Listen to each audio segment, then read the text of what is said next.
wano wogendera ku luguudo n'otafuna mbooko ne batakusiba eyizo okolagana ne gavumenti wano bwe yavuka bakimanyi bulungi nti weetankuli embooka ate kati abasajja essasi balikuba ku nnyama nalabye ebyananga biyimirira omaye ebyo ebimotoka ebikuba amazzi ebyana byayimiridde mu maaso g'ebimotoka nga biringa ebinaabo bunabe Kenya. Ffe wano ewaffe emmotoka oluba otuuka naye tennabafulumya bweti muba mwabuliddeyo abaana bwe bajja ne baga omusajja alese ekimotoka kiri wali kiri kikkirira muba mwabuze naye bali babirina n'okujja nebepanga n'opaaka nebepaakinga ne bajja nebekusa kati obadde gy'omwana yazze n'akituulako kyennyini. Oli ku YouTube channel agaliwo tuula kalira emboozi egw'amakerenda. Abantu okuva mu district y'e Bushenyi saidi za Igara East eno nga yewavaawo mbaka amanyiddwa nga Mawanda eyakagenda maaso n'okuba nti agombebwamu obwala kukigambibwa nti yenyigira mu kubulankanya ensimbi z'omuwi w'obusolo esente ezo ziri obuwumbi 164 ne ekitundu oba portion ku zo naye agambibwa nti yenyigira mu kuba nti zibuzibwawo mbeera ey'okuba nti waliwo obuli bw'enguzi obugwa ku sayidi eyo wabula abantu abava mu kitundu kye nga bakulembeddwa pastor Bishop Adam Nkwasa yagenze maaso n'okuba nga akunga abantu okuva mu kitundu kya MP ono bataddewo okusaba n'okusiiba kwa nnaku 5 bweddu nga bagenda maaso n'okuba nti basabira MP waabwe emisango egikwatagana n'enguzi gireme genda maaso nakubanga gimuka muvi ate mukama amuyambe asobole okugenda maaso n'okuba nti ava mu nkomyo mu buufu ofaananako bwe buti abasidi omususuzi linnya lyange agaliwo agwe mukutu gwe tuli olunaku olwaleero ndina omukulu Sega wa Junior ajagenda maaso okuba nti ababuuzaako ebigambo tujja bigamba mu buufu ofaananako bwe butyo. Mugamba mutya obulamu mwaka tugutambuza naye maama obuli bw'enguzi bukoze eki kati yefuuse emboozi yaki yabaliwo kati yebaana baliwo tekikyali kyakwekanga mu ggwanga naye kyoyogeddeko ekyagundi ekyo MP Mawanda nti oba n'abakulembeze b'eddiini kati ennaku zino eddiini babivaako bafuuka bakufuzi ba ddiiru toli bawulirako nga bakulembedde nti yataddewo okusaba tusabire eggwanga lyaffe kuba obuli bw'enguzi obuli mu ggwanga wabula ate abazzi b'emisango baddukira amaaso ga Mukama nti tusabire omuntu bw'ati ate si kumusabira nti bannange omuze gw'enguzi gumuveemu tumusabire emisango gireme mukolaki naye nga ye waaba alaba ssente tebazimukwata nazo tezaaliyo bafuluma n'ekibokisi bayinza olowooza ne Katonda munnabyabufuzi nti amuzannyi wa politics nti tabiraba munnange tegera bannaddiini balinga abalowooza nti Katonda kyafuuka kyakuzannyisa buzannyisa kitwakifunanga kitiibwa tutandike kizannyisa buzannyisa tukikoze byetukolaki byetwagala naye batuufu okuddukira wa Mukama Katonda lwa nsonga oli mwonoonyi era omwonoonyi oba muddukira wa Mukama ate kati ennaku zina bonna bali b'enguzi misinde mpaka wa Katonda tegeera twakava mu kusaba kwa Mpuuga kati ate n'oli yakoze ekiraddeyo so tetumanyi naye munaye Katonda yalina okukolaki yalina obuyinza naye bannaddiini baleme kulowooza nti Katonda munnabyabufuzi gw'ogenda ozannyirako obuzannyizi bw'okolaki weyagalidde kale mu buufu obwo wiiki eno gye tugenze maaso n'okuba nti tuli mu kutuuka ku nkomerero yaayo sayidi awo tubadde n'embeera ebadde egenda maaso n'okuba nti etojjera sayidi z'e Kenya era akavuyo kabadde kangi nnyo abavubuka abamanyiddwa nga Generation Z oba Generation Z bagenda maaso n'okuba nti bazikubamu ne zigenda maaso n'okuba nti zaaka era obukambwe bubadde bungi nnyo nnyini ddala ekibadde kigendanga maaso n'okuba nti kibeekalakasisa kyekya finance bill ebadde egenda maaso n'okuba nti eri sayidi eyo gye babadde baagala obbakakaatikako kye baakoze ne balumbira ddala paalamenti yabadde eyisizza ekintu ekyo era ababaka tetumanyi wa gye baayita kuba nti badduka naye tebabasangamu naye ng'ate baalimu so abavubuka balaze amaanyi mangi nnyo nnyo e Kenya paka omukulembeze wa Kenya William Ruto yavuddeyo n'agamba nti I concede I am not going to sign the finance bill 2024 mu buufu obwo era essanyu but njagala olunaku olwaleero okozesa eddakiika z'olina otukompeyaringire ekintu ekibadde Kenya joyinza okuyita opposition tho teyabadde opposition but era yabadde opposition because they were opposing ekyabaddewo. Njagala onkubiremu ekifaananyi olunaku olwaleero mu Uganda tulina ekibiina ekisinga obunene ekya NUP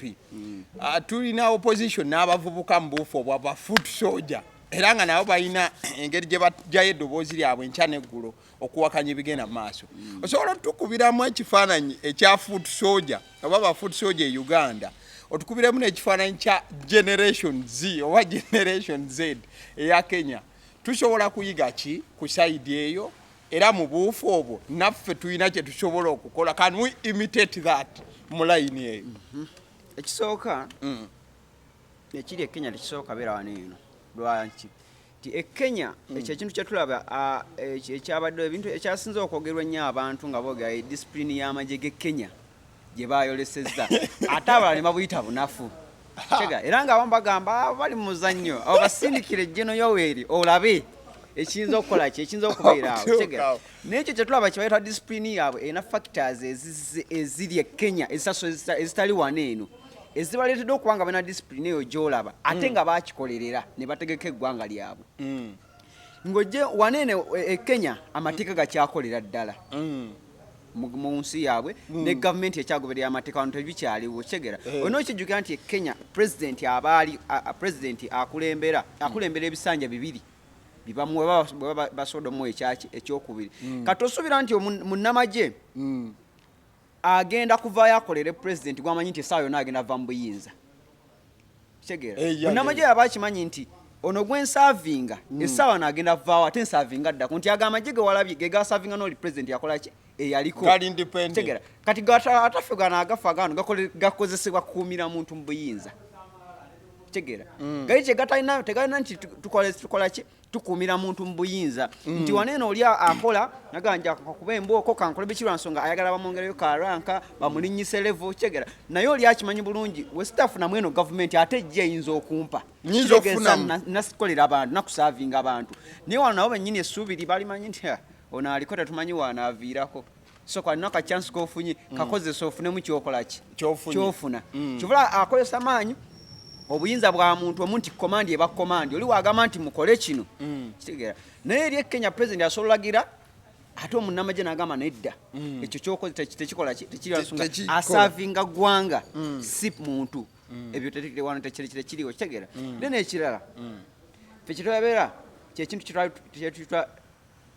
amawanga tribes kitegeera. Wano mu ggwanga tulina amawanga mangi nnyo kitegeera. E Kenya balina amawanga matono nti eggwanga erisinga obunene Bakikuyu n'Abaluwo. Ebiseera ebisinga byosanga nga abasinga okwekalakasa obasanga nga bali mu kwekalakasa namba esinga gyasanga Abakikuyu ezanga Abaluwo. Then chances we ziri nti n'abali mu magye Bakikuyu kitegeera balina connection n'abantu abekalakasa kitegeera. Then ekiri e Kampala nti ogyasanga Abaganda bekalakasa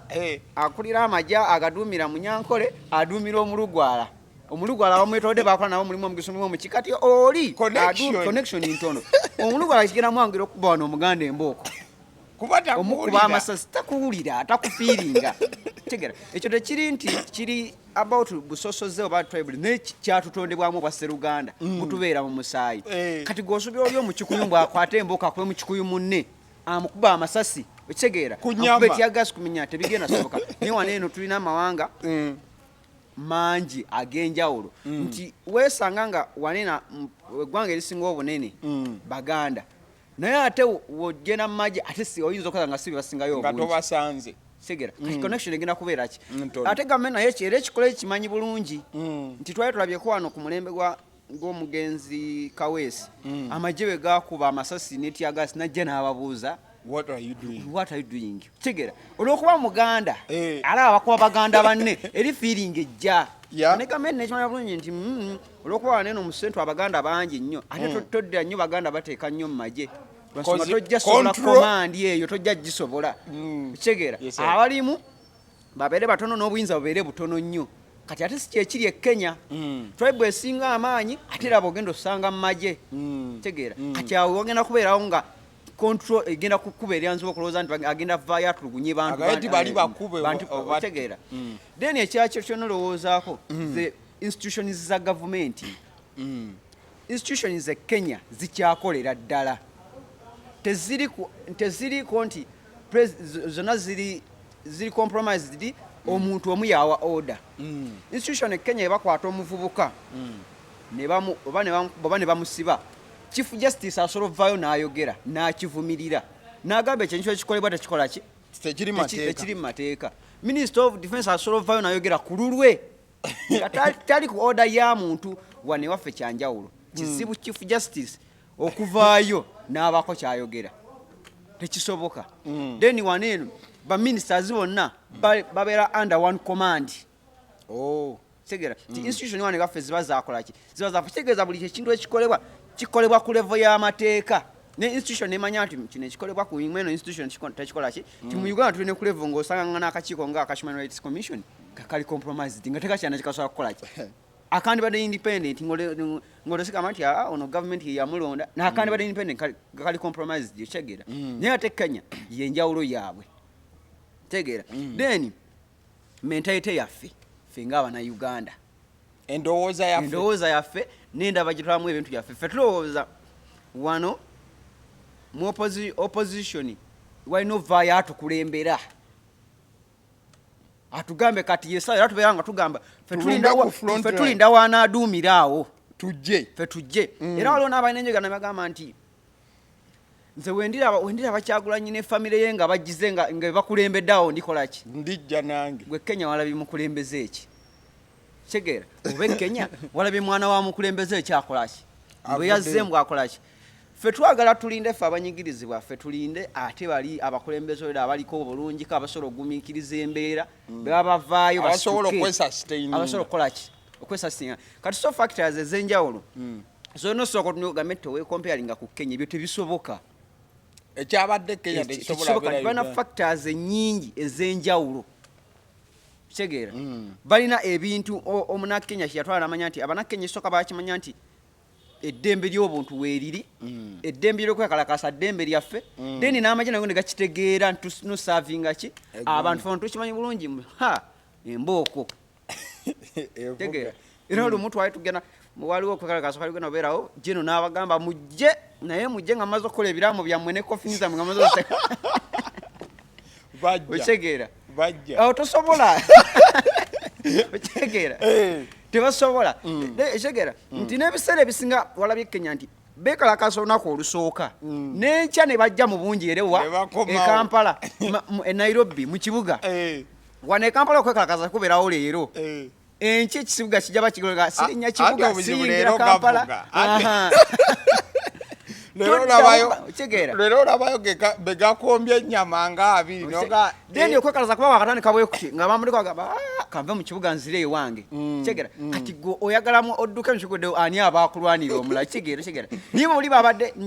n'obungi bwabwe bwennyini butiisa solidarity gye balina eyo egamba nti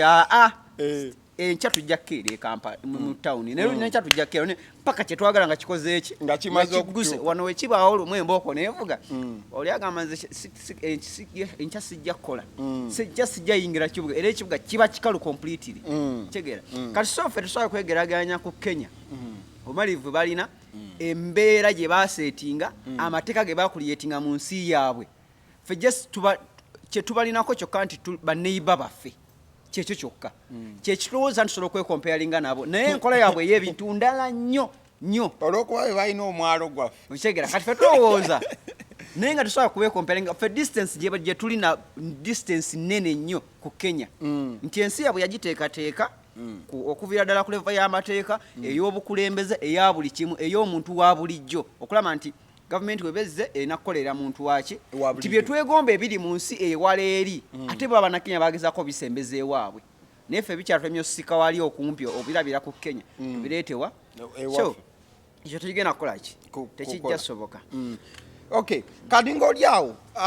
njagala tumenyemenye nnyo sitira era nga twegeraageranya ku Kenya opposition omukulembeze waffe Robert Kyagulanyi Bobi Wine straight okuva ali mu NUP because kyekibiina ekikulembedde kubina ebyagenze maaso n'okubanga biba kozinadde mulaba abadde following up era ng'agenda maaso n'okuba nti agattako eddoboozi lye okuviira ddala kuba mwangi be baakwata kwaliko abavubuka abadde very vocal baabakwata ne mulaba nga agenda maaso n'okuba nti asaba immediate release yaabwe n'oluvannyuma ebyabaddewo namulabe nga celebrating nnyo era nayogera ku people power nagamba nti this is the time people power wegenze maaso n'okuba nti erabika era nagamba nti amaanyi g'abantu gawininze. What are the lessons Bobi Wine ye ng'akulembeddemu omumuli wano e Uganda zasobola okupiikinga side eyo mu kyonna ekizze kibaawo osanga naye n'akikozesanga omumuli okulaba nti struggle agiggusa wano kantandike bwe nti kyengenda okwogera ku eyo ensonga ate amazima agenda kikola ki agenda nyiiga naye nga wekirina okubeera ate amazima wenyweze ngenda kikola ki okireeta ekisookera ddala wano ewaffe e Uganda nze ndowooza opposition ekola omulimu munene nnyo okusibira gavumenti mu buyinza olumu tetwagala kikkiriza naye bwoddamu emabega nayo n'otula n'ofumiitiriza munolaba ebintu engeri gye bitambula bw'obanga obadde ozza ogoberera ebyobufuzi by'eggwanga eno emyaka nga 15 emabega si guno gwokka wala emyaka nga oba 2 ojja kigendera olabe nti opposition ekuumidde gavumenti mu buyinza ebbanga lyonna kyova ne gavumenti era ekola byonna ebisoboka n'ekuumirawo opposition tevaawo kyegera nti opposition walabye abavubuka b'e Kenya b'okusituka nga tebalinze mukulembeze yenna bakulembera lwaki tebisoboka wano nti olumu opposition wano eno ewa abannayuganda essuubi lyetasobola tuukiriza neefuuka kiguumaaza ngente ekuma mu kyoto tegera nti nereetera abannayuganda okulowooza nti wajja beerayo olunaku opposition lwenasituka etukulembera ekole ki etuumire naye nga tekikola ki nga tekigenda bbaawo kitegera nti opposition yanituusa akaseera negamba abannayuganda nti ekituufu ffe ebyokuggyako Museveni tetugenda bisobola kiri gye muli mweyiye kitegera omuntu n'amanya bulungi nti byonna okunyigizibwa kwempitamu n'embeera gyempitamu teri agenda kunnyamba taliiyo kitegera nti abannakenya balina eyo mentality nti zino ensonga zaffe tetulina gwe tulinda of course oba bayisiza biru yawe mu parliament wali aba opposition betwasindikawo n'abali mu government tetulina kye tubabanja ffe tugenda parliament tujerumbire ffe nga ffe kitegera naye wane tulowooza tugenda londa aba MPs mbutulowooza abali mu opposition bagina kye bagenda otuka mu parliament babeko kye bakyusa ni buli kimu kiyitawo kitegera ate netumala era netukola ki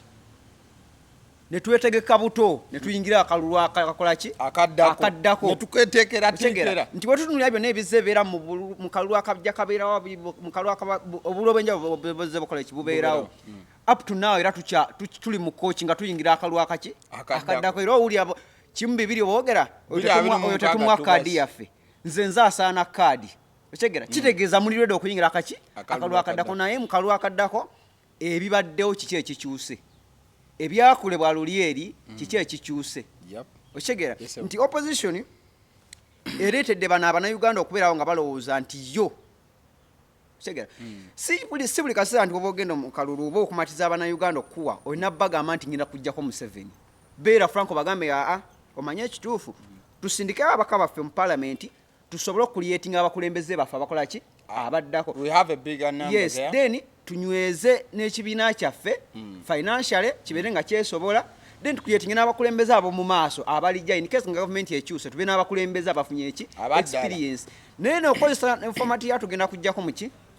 nga si kyekikola fighting a dictator nga te si kyekiriwo okyegera nti abannayuganda bakimanye nti bw'olonda omubaka gw'olonze n'agenda mu parliament agenze kwenyweza ye ng'omukulembeze afune experience then naye yennyini financial atereere kitegera then tunyweze n'ekibiina naye si byakujjako Museveni byokujjako Museveni byaffe ng'abantu si byabali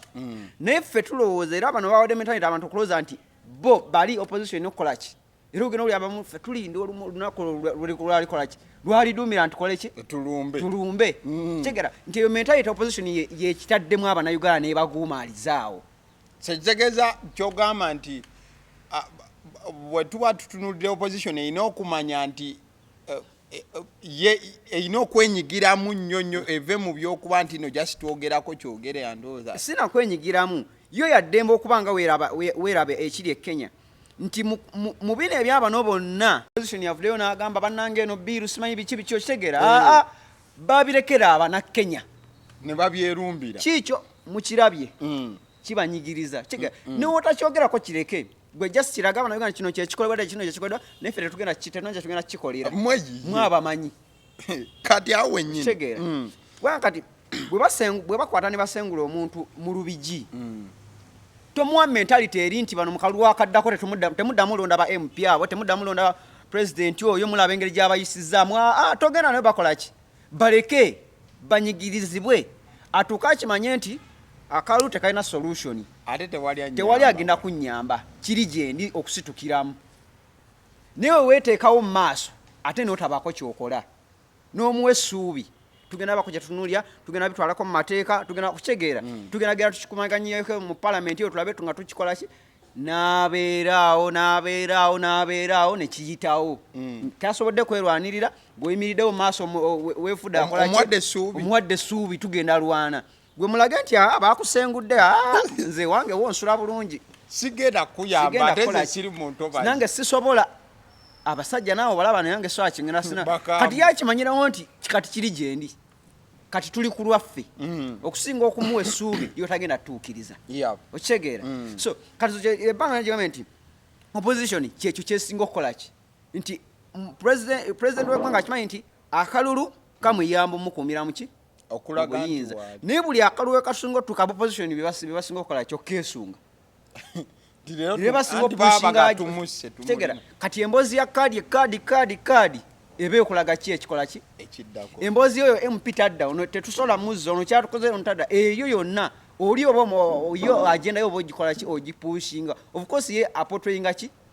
democracy naye nga tekola ki naye nga gwata agipushinga tegera kitwandibadde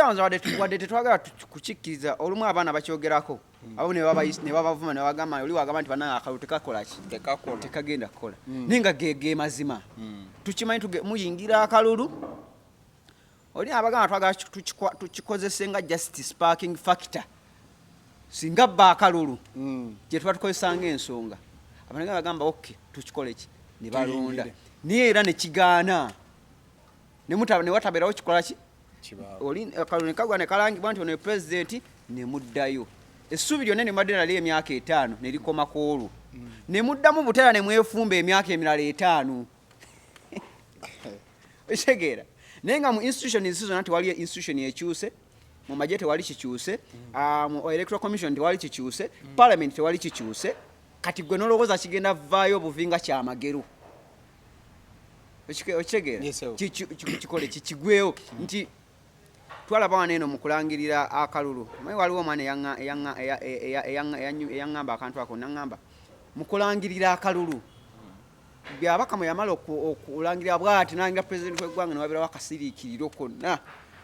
buli omu n'asiriikirira n'obabuuza osiriikire obadde osuubirayo ekyamagero ekirala obadde osuubirayo ekyo ekigenda okujja nti ayinza okwekanga nalangirira omulala ekigera kati tubeeramu ebyo nti n'opposition eninga yakwata agenda mu myaka 5 gino gye tuyingiramu kati tukoze tumalako gino 5 abannayuganda tubakuumye tutya tubagambye ekitwatuusa ati mu kalulu akaki akaddako kyekyo bayita kiguumaaza nti byafuka byatubagambye eki nti omuntu w'omuopposition amala ovuganya president Museveni ebisanja nga 4 nga amuvuganya mu kalulu ak'enjawulo n'amaana agaa kati kakalulu tukalayo tekakyasobola kujjako president Museveni naye ng'atudde waka ku TV bw'ati nombuuza kati ki ekisobola afuta omuvuganya emyaka egy'omuvuganyiza kale kakalulu tekasobola kati ki ekisobola n'atuula ewaka naye ng'ebbanga lyonna abanayuganda badde nga n'essuubi buli kulonda afuta emyaka ebisanja by'omuvuganyiza bina n'olyoka otujjukiza nti tebikyasoboka then n'otukwasa omulala kanomulala naye atutwalimu ebisanja oba nga byatututamaga akalulu nako tekajja sobola engenzi ng'oli gye bwakolaki kibayita kiguumaaza opposition kyeteeka ku bannayuganda newankubadde abamu batyo biwulira n'abamu batyo byogera lwansonga bangi babimanyira nga buli omu akiraba nagamba naye nedda ekyamazima opposition kino kyekola nekyekola nekino nekyekola tegera kubanga kati ku byaliwo mu kalulu akaggwa ne gino emyaka egitambudde kiki ekikyuse tuloodinga kuyingira tegera bannayuganda balowooza wajja bayo olunaku olw'opposition bajje basituke bakole ki bakyuse ne mu kulonda wali mu kalulu akaga otwalinga twalonda aba MPs nga tugaba bano bo tetubalonze kugenda byakuteesa tubalonze kuzoganya naye nga mu mazima tebagenda kuzoganya tebagenda kuzoganya naye nga yo omunnayuganda yalowooza nti kabatuuse wano mu palamenti era twalowooza nti kasita tubalonda bwe tuti ne bayingira palamenti awo ne bakwata ku Kyagulanyi awo ne bamusibira ewuwe ffe tumanyi buli MP ajayimirira mu kitundu kyakole ki alagira ku buli ani yali ayimiriddeyo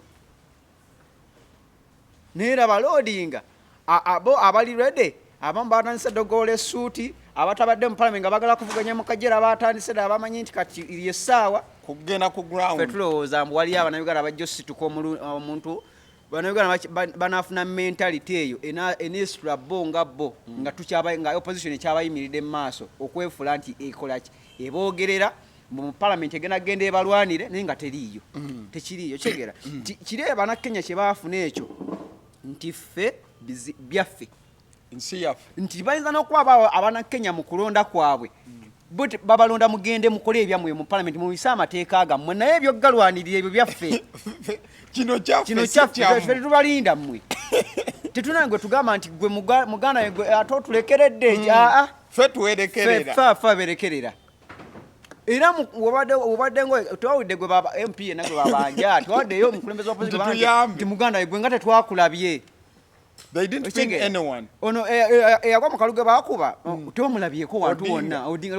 tonna wamulabyeko nga bamugamba naye Odinga ng'obuze sinamulya nako ng'ayogera kitegeera nti obwo obuvunanyizibwa babwetwalira nti obwo bwaffe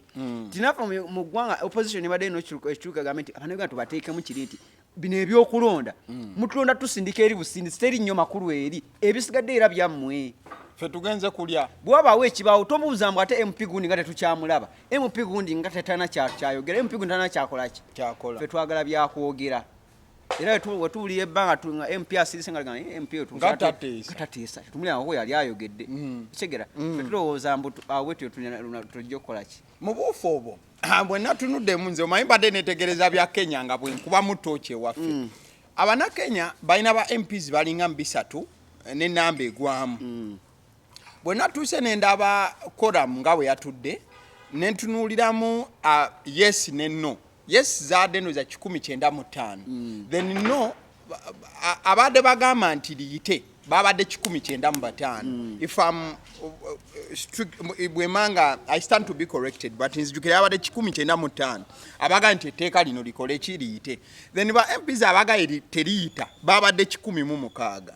bw'ogattamu era omaliza ba MP bali mu bimeka mu 3 kyengamba nti palamenti yakoze eki yatudde ebyaddala tukirabye emirundi emeka wano nga palamenti yaffe etuula bwetyo nejjulira ddala bonna ne babeerawo then point yo eyo nga tunakituukako ekisinga okukwasa ennaku ogaye palamenti eyo yatudde nga bali mu bintu nga 3 Kenya nsi nnene loze ekubisaamu ddala Uganda okufaako obu si mu bunene bokka ne mu population yes naye owulira enamba ya MPs be balina bali mu 3 affe tuli wano wogatta Uganda bwogatta ba MPs ne ba minister tuli mu 6 kitegeera naye nga Kenya ffe tuli batono ensi yaffe ntono economically ffe tuli banafu ku Kenya okitegeera naye balina ba MPs just 3 okitegeera naye waneeno kikuwa ekifaananyi kyeggwanga gye tukolaki nengamba kifaananyi nti kikyamu nnyo ffe okwekompeyalinga ku Kenya tuba twerimba n'okwerimba tukola nsobi kitegeera tukola nsobi nti Wane wafa actually nzo ndowooza n'ebiseera ebisinga kyogeddeko aba parliament yatudde n'ekola kinejjula abaka waffe wane waffe basigala kutula allowance ezi nti waliyo sitting allowance eyo lwoba okoze eki lwoboze ate olumu ebiseera ebisinga ensonga gy'obalabirako nga yazze ne batuza ne bajjula ng'eriko amawulire bw'ebaako amawulire eriko kamera eriko kitegeera nga buli munabiganda gitunuulire abo bajja kujja batuule niye waliyo ensonga nga za makulu ziyita nenga tebaliyo nenga zinyigirizibwa nsaba nkupozingemu katini nnyo mbeka ekintu kyenkujjukiza era mbuuza ekibuuzo still Kenya Uganda waliwo ensonga yatogikwatako ogijjukira bulungi ensonga eyo yali ekwata ku ggwanga lyonna baali bagenda kubanga bakwata ku ssemateeka bamukyuse nduza kwali kujjawo bisanja bere nga tetulina komo egirimiti n'ebintu kale ebigwa mu kkowe eryo ekintu ekyo kyali kikwata ku ali eggulu ali esoloti ali ewa buli wamu mu buufu obwo walaba reactions ezaaliwo njagala onkwatire incident eyo ogiteeka ku finance bill just a mere finance bill because tusobola otuuka mukulembeza ajja n'agamba finance bill eno kanziremu ngikole ki but this time yali constitution ya ggwanga njagala ombuulire okubyemu akafaananyi nga bannakenya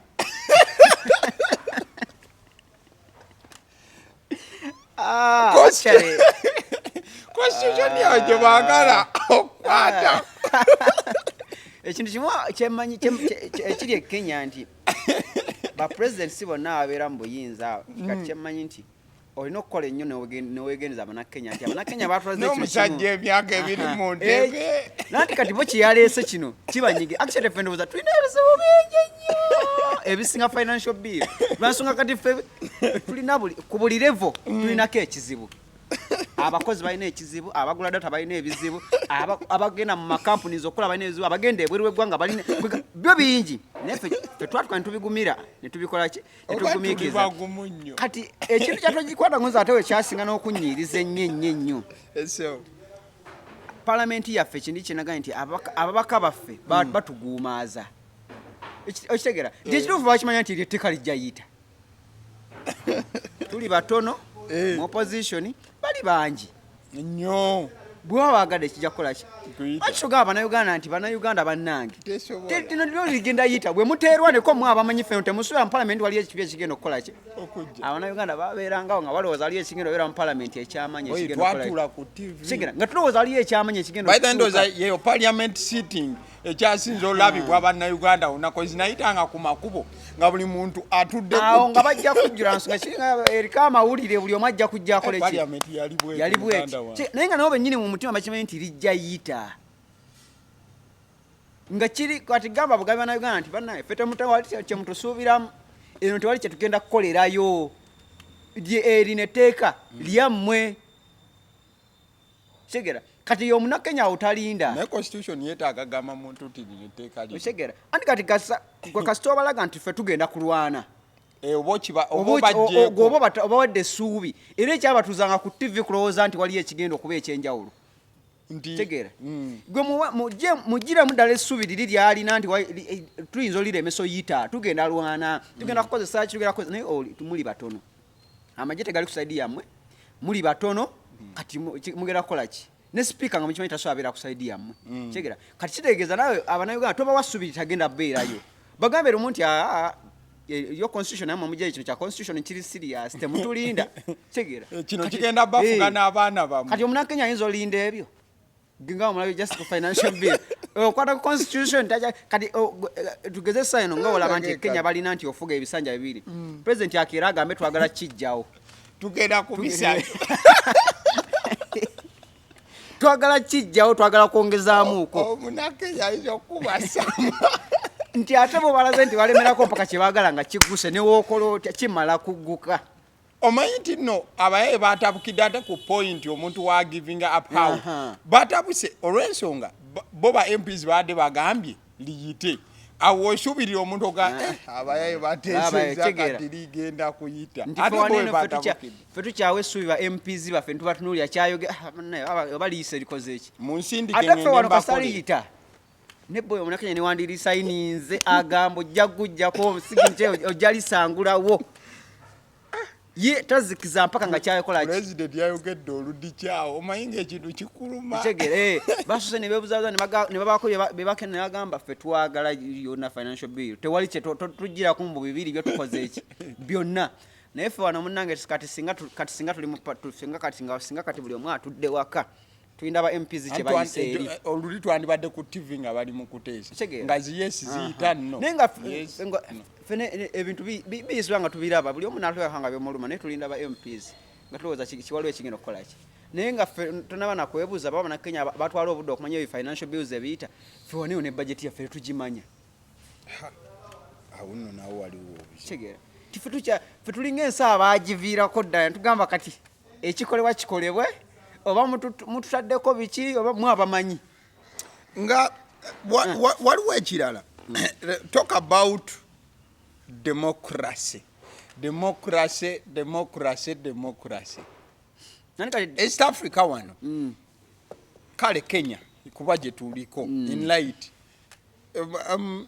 what is going wrong here in Uganda ekigoinga right Kenya mu line ya democracy era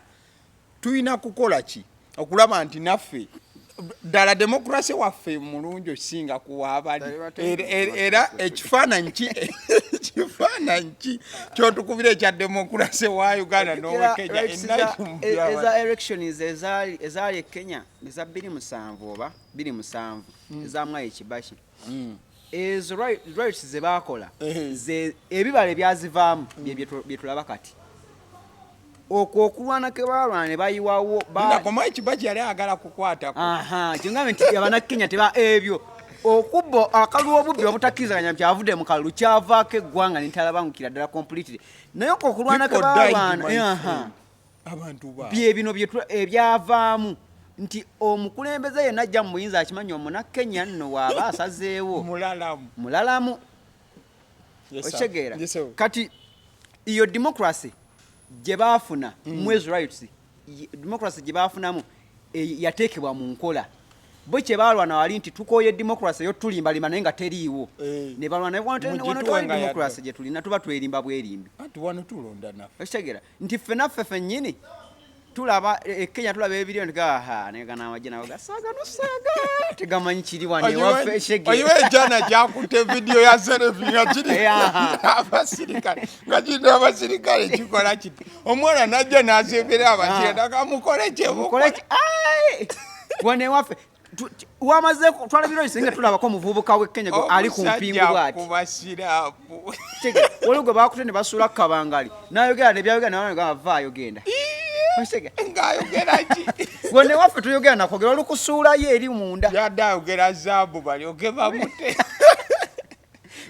ebya democracy omusajja ano face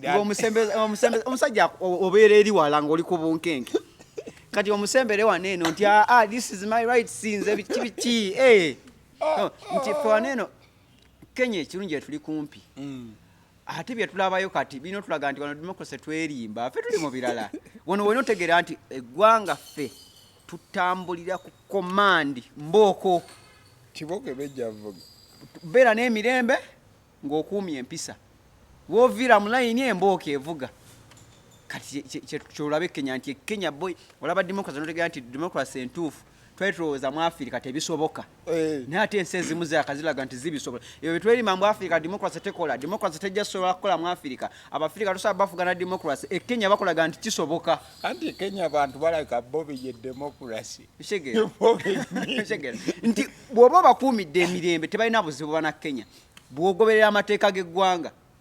okitegeera naye bw'otandika oleeta bye balaba nti bibanyigiriza nerute byaya n'amalako nabyo myaka ebiri gyokka ne bikusoganya biti seriously simanyi actually ku Ruto nti Ruto lwaki ajja baamwagala nnyo naye ate myaka ebiri gyetwakalabira mu bukulembeze yo myaka ebiri gyokka biraga nti simanyi baba namuwa ebisanja ekyokubiri muganda wange omusajja bamuvodde bulitwalabanga Kenya oli Uhuru Kenya teyali omuzibuzibu biki naye ate yabafuga n'abakola ki teyasanga buzibu bunene nnyo ngono naye ono emyaka ebiri bwe giti abanekenya bakolaga ebintu byagalo kyusa tebijja soboka tegera nga tumaliriza nalabyeko omuganda wa mwami Museveni omuganda wa president Museveni omukulu amanyiddwa nga Michael Nwagira abangi gwe bayita Toyota nagenda maaso n'okubanga bannayuganda naddala abavubuka agenda maaso n'okubakubira omulanga n'abagamba nti mubeere n'empisa ebiri e Kenya tebibayigula ttama temugeze okwagala okukola ku kye mwalabye Kenya awo muba mwerimbye mubeere n'emirembe mubeere bakakka mu kiteekani ekiranaga mubeere patriotic mwagale eggwanga lyammwe abaana b'e Kenya tebaagala ggwanga lyabwe actually anti kati bwewuzi waffe bwe tunaffe bakituteekamu nti okukuuma emirembe n'okugumira bye bakutaddeko kwe kwagala ensi yo okutunuulya buli kimu ekiyitibwa nga kikuyitako kwe kwagala ensi yo naye lwakuba nti era muzeeyi Toyota talina kweraliikirira naye yennyini abyogera kimanyi nti waneeno tukimanyi bulungi lwe mugenze ku luguudo ne batabakuba mbooko mugamba bakolagana ne gavumenti ogenda otya ku luguudo ne mwekalakasa nga ne batakubye ne batabakuba mbooko nti we twajjukira ziri Kyagulanyi yakola tuwa ziri ezasooka n'agenda ey'embalala n'agenda wanga teri mbooko era twagenda okulya nga batandise Kyagulanyi akolagana n'abo abasajja akola n'omusajja segera ogenda otyo ne batakuba n'oyisaayisa n'obeera n'abantu bonna nga teritiya gaasi nga teritiya gaasi tukimanyi bulungi wano woogendera ku luguudo n'otafuna mbooko ne batakusiba eyiza okolagana ne gavumenti kane muzeeyi Toyota talina kyeralikira nsonga waneeno bwe abavuka bakimanyi bulungi nti weetankuli embooka ate kati abasajja essasi balikuba ku nnyama nalabye ebyananga biyimirira omaye ebyo ebimotoka ebikuba amazzi ebyona byayimiridde mu maaso g'ebimotoka nga biringa ebinaabo bunabye Kenya fe wane waffe emmotoka oluba otuuka naye tennabafulumya bweti muba mwabuliddeyo abaana bwe bajja ne baga omusajja alese ekimotoka kiri wali kikiri kikkirira muba mwabuze naye bali babirina n'okujja nebepanga n'opakinga nebepaakinga ne bajja ne beekusa kati obadde kyomwene yazze n'akituulako kyennyini nalabina ekya Uganda Police ng'abaana bakiyitako ne nga wano olabira kiriko Uganda Police muganda wange muba temukyali awo tolina na bimotoka kabanga lyolutuuka bweti nepaakinga misinde naye walabye nga Abannakenya basirikale bali awo naffe tuli waneeno toyina kyomugamba bakulaga nti ensi kye bayita okwagala ensi munnamagye ayagala ensi ye n'omuntu ayagala ensi ye nti munnamagye akimanyi wenkuba baneeno abantu emigo n'okubatta ate nnyongera butabanguko ebijja bigenda nnyongera kwonona nsi yange ekifaananyi ne president namulabye yeetonda nti yatandikidde mu kwetonda naga neetonda ku lwa byonna ebyatuusewo neetonda ku lw'abantu abafiddwa abantu baabwe banaye am very sorry wano waffe abakujja negambye ontiisatiisa waliwo ekyana kyataddeyo ekifaananyi ky'omukulu ng'akutte ku mwangaga luto kiki kyakoze ekyo wano akugambirawo we muddiramu mujja funa byebyokwatunda wa tegera nti naye nabo bennyini era olaba ekifaananyi kye baalaze nti kigatta ku ggwanga lyabwe nti omuntu walabye okwekala akazi kwabadde Kenya n'ebyabaddemu n'amagye engeri gye gakutengamu abantu naawe otuuka ne weegoma naye bannange kituufu Kenya naleva bwe yatuuka gye mbadde simanyi tegera nti okwagala ensi kweko nti tosindika kifaananyi kibi eriki oba toyagala kifaananyi bakukwate basindike ebintu bye oleme gamba nti oyo ayonoona ensi yaffe alabisa ebintu byaffe byetukola neno tobikola tegera omunnakenya teyeraliikira nti babikwata naye tebakola ki tewalabyeyo nga bakuba munnamawulire tewalabyeyo nga bakuba muntu nti lwaki olikodinga lwansonga bamanyi bye bakola tukolera mu mateeka okigera naye waneeno eyo yokuba bannamawulire okuba ali mu likoliga gwe tolikodinga ngenda kujjako essimu nti byokola tebiri mu mateeka okitegeera bwekiba nga nnema kyokola kiri mu mateeka wakyogaana omuntu olikodinga leka omuntu alikodinga olwo twabaza agamba wamugambe omusajja lwaki omuntu watunuza kamera mu Starbucks ogamba togeza byemukola tebiri mu mateeka then temwagala nsi yammwe esigibweko nziro naye temukola ebintu ebigiswaza naffe Kenya ekiriyo tukyegomba lwansonga twakirabye ate nga guno omulembe tokyasobola gwewala nti kati ensi we yatuuka ate TikTok eddusa nnyo ebiri n'okusinga nga we twalowooza wali era abaana Oluswayiri badde balufuuyira ku TikTok then n'abavubuka b'e Kenya obwa siriasi bwe baliko nti mu kaseera ka riot season walabye nga internet yaabwe yonna ne bonna ogoba internet ye Kenya ne wano wonna TikTok abenga ejjuddeko ebyo kigera fano nga tukyali mu simanyi Irene Ntala ne lili pazo batuuse okigera ana muwasata nenge eri ebintu mu parliament biyisibwa abantu basengula muntu abazi okigera fenga bye tulimu ana muwasata tamuwase kati yeyo level y'abavuka fe level katukolaki bali bize balwanira ensi yawe balwanira emisolo gibakolaki tuli mu shifula etewa shifula yagenze Kenya chegera so tuleme kwe comparing na neri eri ensi batuleka dda obaka bwo obusemba yetu obaka wango obusembayo abana Uganda ebiri Kenya kyo tukirize tubisobola tuleme kwewasubire tagenda sukola ki bali basetting ensi yaabwe ne bagitereeza democracy yawe ne bamuteeka mu nkola tuleme kwewasubire tuloze nti biri bisoboka wano byo tebisobokerako ddala n'akatono ne democracy yawe roza tubizayo emyaka emeka omwenka tetosobola bala myaka tosobola bala myaka kunsinga bujabwe etambula kigera tosobola bala myaka democracy yawe tumusuubidde kubanga ndowooza mu 2000 eyo ku mulembe gw'aba Besigye najjawo wonna tumusuubidde ebbanga lyonna kati tetumanyi wekirijjira wekikola ki tumuveeko wekirijjira kitegeera kyekyo kale mbadde ne Ssegawa Junior ng'ensooka agenda maaso n'okuba nti azirambulula mu buufu obwo agaliwo gwe mukutu kwoli atutera obaawo Saturday mpola mpola nga wetusetinga olunaku olunaabeera favorable mu buufu obwo but Ssegawa Junior abeerako ku mukutu guno olunaku olwa Saturday nagera maaso n'okuba nti amenyaamenyamuko ku nsonga eziba zigenze maaso n'okuba nti zitambula wiiki nga bwe beetambudde mu buufu obufaananako bwe butyo abasidi omusuziri erinnya agaliwo gwe mukutu njagala kutegeeza ku abantu baye nesangibwa na Mungona opposite ne Orthodox Small Gate bagamba nti buli lunaku kubeera kuba pate Rukia yabadde ku camera. Thank you so much.